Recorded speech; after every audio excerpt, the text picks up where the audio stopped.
এই ধরনের অঙ্ক মাত্র 2 থেকে 3 সেকেন্ডেই সমাধান করা সম্ভব। কিভাবে সেটা আমরা আজকের ভিডিওতে দেখব।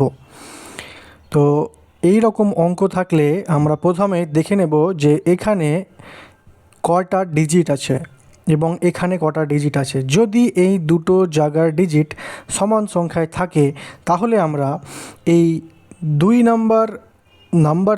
নাম্বার ডিজিট থেকে একটাকে কমিয়ে দেবো। তাহলে 9 ছিল, তার থেকে 1 কমিয়ে দিলে এটা হয়ে যাবে 8। 2 নাম্বার ডিজিট থেকে কেন কমালাম?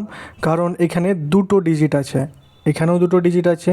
এটা যদি সেম থাকে তাহলে 2 নাম্বার ডিজিট থেকে 1 কমিয়ে দেবো এবং পরবর্তী 2 নাম্বার ডিজিট থেকেও 1 কমিয়ে দেবো। তাহলে এখানে 8 ছিল, এটাকে 7 করে দিলাম।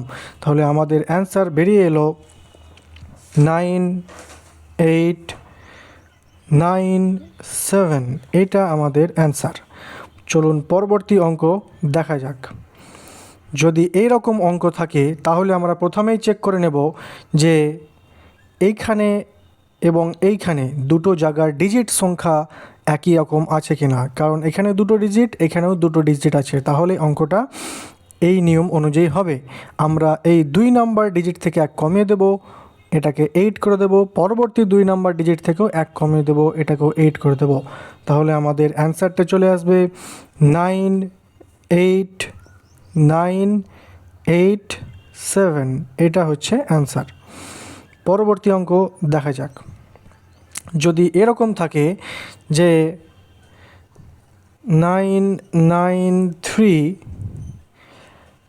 9 2 1 9 9 ইন্টু 9 9, তাহলে আমরা প্রথমেই চেক করব যে এইখানে দুটো ডিজিট আছে এবং এখানেও দুটো ডিজিট আছে, তাহলে এই নিয়ম অনুযায়ী হবে।